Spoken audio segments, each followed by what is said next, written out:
Years ago, when I was young, dumb, and an unapologetic deviant, I got the scared straight treatment. For those of you who don't know what that means, it's this elaborate scare tactic for aspiring juveniles. Basically, you take a bunch of kids and teenagers, all who appear to be on the wrong path in life, and take them to a prison. There, they meet a bunch of hardened criminals who give them all a taste of what brutal prison life is actually like.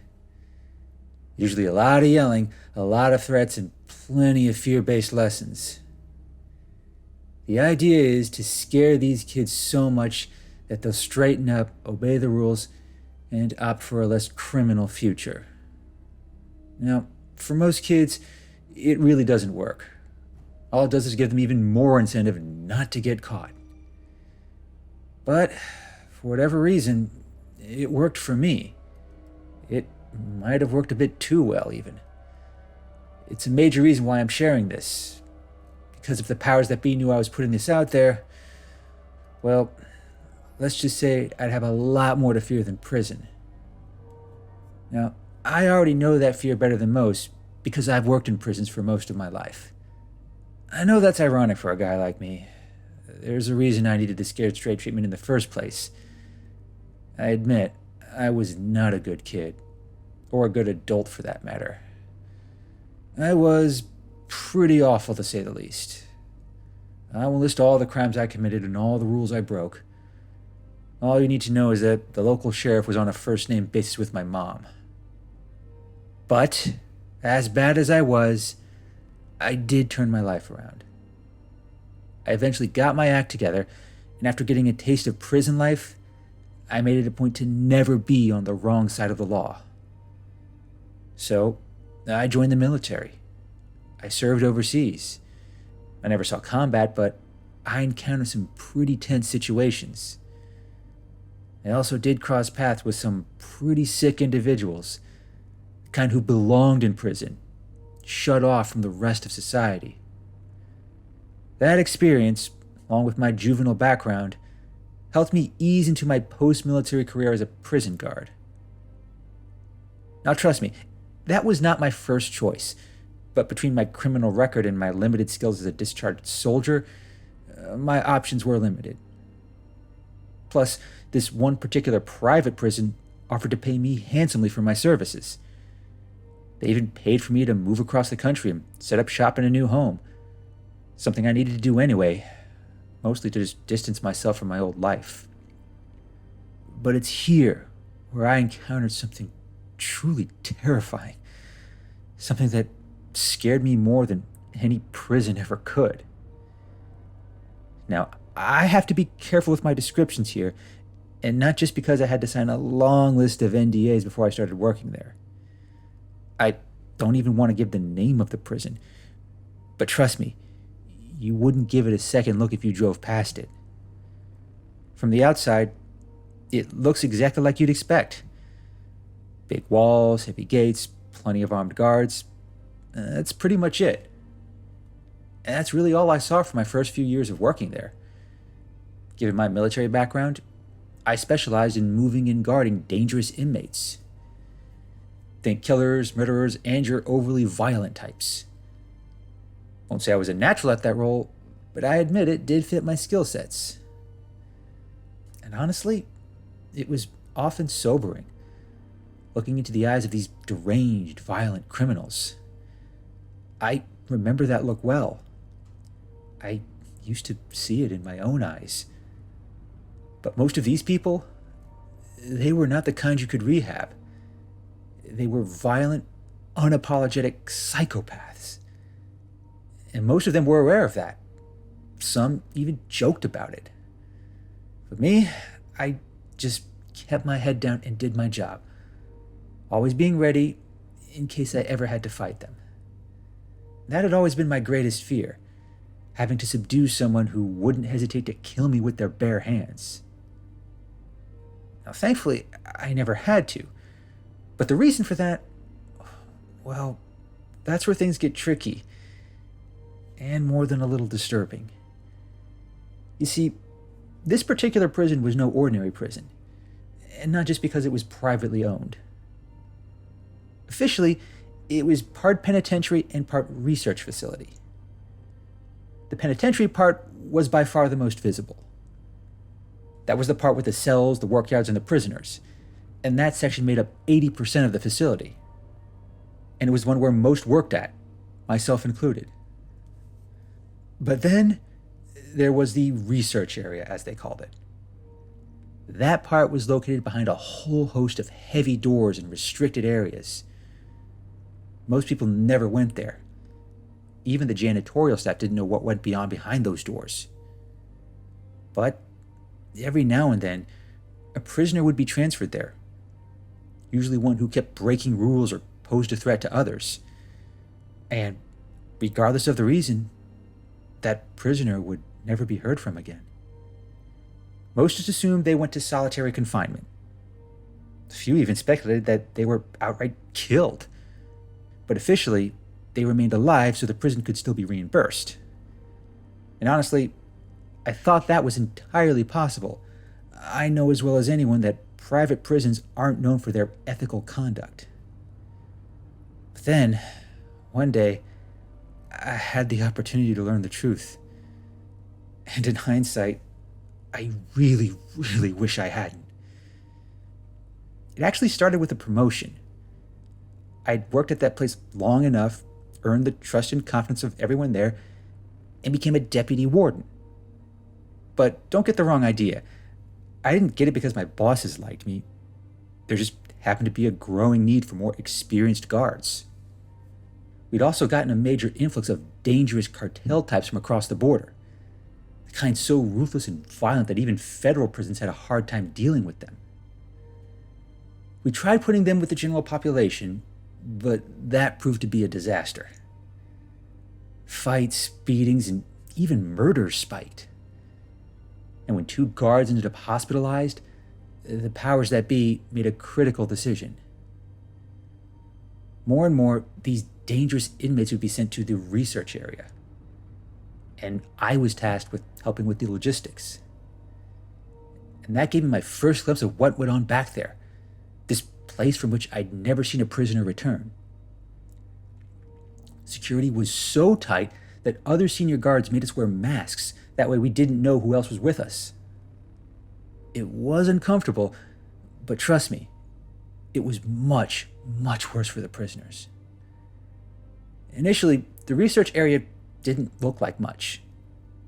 And none of the inmates we moved looked all that concerned. They probably just thought they were going to some isolation area. Hell, some even joked about it. This one guy I was guarding said he looked forward to some peace and quiet. And this was for the same guy who bragged about killing 45 people for a cartel with a hacksaw. But his mood changed considerably once we got to what they called the testing area. It's not quite as generic as you think it is. After going through no fewer than 3 layers of security, we entered this area lined with isolation cells and laboratories. The guy thought he was just going to an isolation cell, but he ended up in a laboratory. Now, from the outside looking in, it didn't contain much. Just some weird computer equipment built into the wall, and this oversized chair with restraints on it. I won't say it was too intimidating, but if you're not a fan of doctor's offices or dentist chairs, then you would not like this.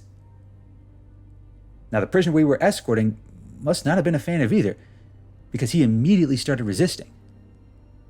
He thrashed about in his restraints, cussed us out to no end, kept trying to choke one of my coworkers. Me being combat trained, I had to be the one who restrained him. And my reward for doing that? Well, I got a front row seat to this prison's deepest, darkest secrets. After pinning the prisoner to the floor, several doctors entered the room. At least, I think they were doctors. I'm still not sure. But they all demanded I stay to keep an eye on the inmate, saying he would be a high-risk subject until the quote-unquote treatment was complete. Now, I had no idea what that meant, so I didn't ask questions. But I admit, I was curious. One of the doctors, Dr. Damien as we'll call him, took charge of the situation. He was the one who barked orders and got everyone in place. He informed me that he was the lead researcher of this facility. Didn't give specifics, but when he had a chance to look the prisoner eye to eye, he said something that still haunts me. You think you're so tough, that there's nothing we can do to you that you can't endure. Well, you're wrong. Because here, we don't just punish the monsters who break our laws and harm the innocent. We break them. The inmate shouted something back. I couldn't understand it. It was mostly in Spanish, but I did pick up a few serious profanities. I managed to shut him up with a few head strikes, but he did not make it easy for me. While the rest of the doctors went to work, I helped Dr. Damien get the prisoner into his restraints and into the chair. He still resisted, but not enough to get out of the situation. And once he was secure, I stood back with my weapon drawn. I just did as I was told, keeping an eye on the prisoner while the doctors prepared this treatment, as they called it. The prisoner still looked angry and defiant. I could see it in his eyes. He wanted to kill us all, especially me. This was not someone who was going to be rehabilitated or treated. I make this point for a reason. It's my way of making clear that this is not someone you should have sympathy for. I certainly didn't. But after what they did to him, damn it, it still makes me sick to my stomach.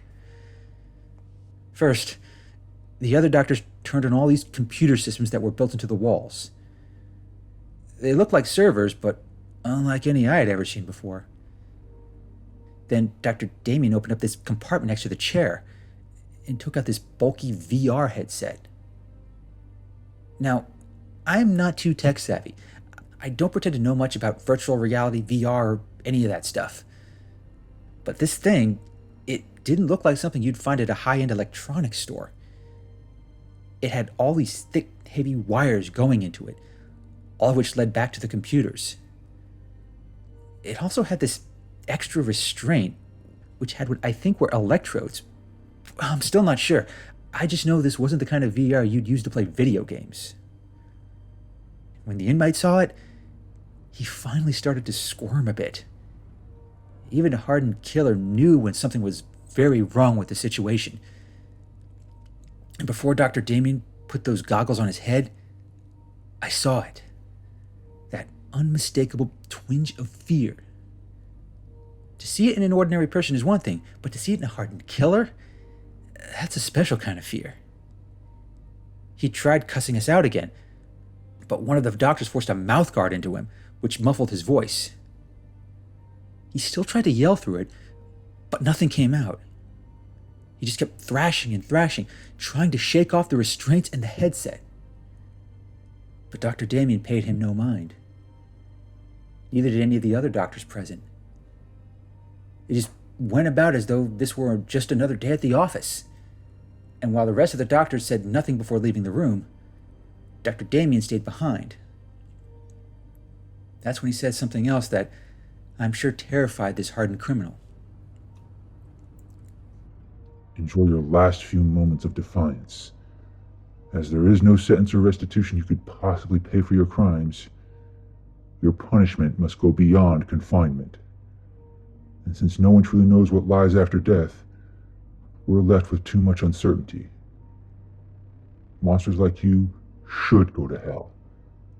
But since we cannot be certain of divine justice, consider this a down payment on your damned soul. After saying those ominous words, the doctor flipped a switch.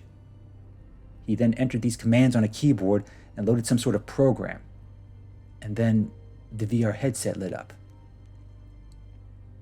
First, a series of lights flashed on the sides. Then, the computer servers behind started humming, although all the fans and cooling systems going full throttle.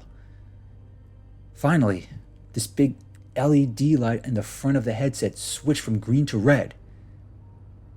At that moment, the prisoner let out this muffled scream I'll never forget. Every muscle tensed. His head shook violently back and forth.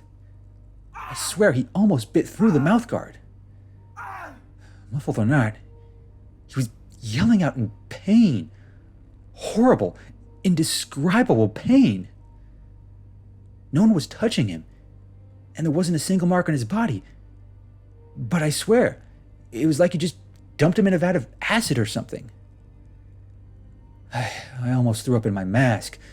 My hands were starting to shake, even as I kept my weapon pointed at him just as instructed. I wanted to look away. I wanted to run out of the room. I guess I was too well trained or too terrified to do anything. I honestly don't remember how long I watched this horror. It could have been a few minutes or a few hours. It was all a blur. All I remember was that at one point, Dr. Damien reached over and lowered my gun for me. And he didn't flinch for a nanosecond while watching all this. But that just made it worse. That's when he told me. There is no further need for vigilance. He's in hell right now. His will, his defiance, everything that made him a menace to society. It's all being burned away. I opened my mouth to say something, but no words came out. I was just too horrified to even comment, but I was also too shocked to turn away. Eventually, he stops moving altogether, but he's not unconscious or passed out or anything. But he's just... I'm not even sure how to describe it. Dr. Damien said they would break him, but this felt like something much more ambitious. Because even after he fell silent, the doctor kept the VR headset on. I don't know if it was part of the process or it was just pure sadism on his part. But when he finally does turn it off and removes the helmet, the prisoner I see before me is not the one I had to subdue. He has this expression on his face that I can only describe as a deeply traumatized child. And it's completely frozen in place, like a permanent scar that'll never heal. That murderous look in his eyes that I mentioned earlier, the one that once radiated all this violence and deviance, it was completely gone, snuffed out, along with any semblance of self. And for Dr. Damien, he seemed proud of it. Welcome back. I know, you feel like you've just spent a lifetime in the worst hell imaginable, but I assure you, it's only been a few minutes from our perspective. It's a rather unavoidable side effect of the device interface, but it's ultimately necessary. A mechanism for entering into your brain to torment like no other. And while you still may be the same physically, mentally, you are broken. The inmate didn't respond. He just whimpered. He then looked at me, which I wish he hadn't. I can tell he's still alive and conscious, but in his eyes, I see a man who really does believe he went to hell. What he saw and experienced through that VR, it was as real to him as anything he'd ever experienced. There was no going back. He didn't just witness something horrifying. He felt it. He experienced it. He endured it. How it happened, how it worked with this strange gizmo of theirs, I have no idea. And honestly, I don't want to know. But I am certain of one thing. This was not the first time someone experienced hell through VR. It probably wouldn't be the last either. After the headset was removed, the same doctors from earlier entered the room. They undid the restraints of the inmate. I reached for my weapon, but Dr. Damien waved me down, reminding me that it wasn't necessary. I then watch as they just escort this guy out of the room towards an isolation cell. They don't even cuff him or restrain him. This dangerous inmate who threatened to kill everyone in this room earlier was now just a husk of a man. Not even a shadow of who he once was. Before I turn to Dr. Damien, I find myself glancing back towards the VR headset that did this to him. And for a very brief moment, I get a glimpse of the lens the prisoner looked through. Now, from a distance, I couldn't make out much. But I did see something. Something horrible. Something terrifying. Something surrounded in hot, reddish flames. I think I even saw a figure. Could it be the devil? A monster? Some sort of artificial intelligence trained only to punish and torture? I'm honestly too afraid to speculate. I can only assume the truth is much worse than anything I can imagine. I could not get out of that room fast enough. I still had to wait for Dr. Damien to lead me out. And he was eerily friendly with me, something that still doesn't sit well. He thanked me for helping and for protecting the personnel. I don't remember responding, but I do remember his parting words. I apologize you had to see that, but I appreciate your professionalism. We'll likely need it to process the next round of inmates. Some of the other guards led me out of the research area after that. I was in such a fog that I acted on reflexes at that point. Before I even made it out of the area, I made a decision right then and there. I was going to resign from my position. I was going to leave this place and get as far away from it as possible. But before I followed the others to the checkpoints, I passed by some of the isolation cells. They were small, having only this narrow window slit to peer inside. I made one last mistake by looking through each of them. And in nearly every cell, I saw prisoners, all dressed in the same attire as the one I just escorted. They weren't doing anything or saying anything. They were just sitting or standing about, that distant, broken look in their eyes. Right then and there I knew it. They had experienced it too. They had all gone through the horror that I just witnessed. Whatever they were before, be they murderers, criminals, or monsters, there was nothing left in them. They were just these empty shells, perfect prisoners, but broken souls. After seeing that, I start to wonder, is this thing, this hell VR, is it new? Is this prison some sort of testing ground? A place where a private company can find new ways to punish and contain hardened prisoners? And who's to say this thing couldn't be used outside a prison? What if they're refining it? What if they start using it on other prisoners, or even ordinary people?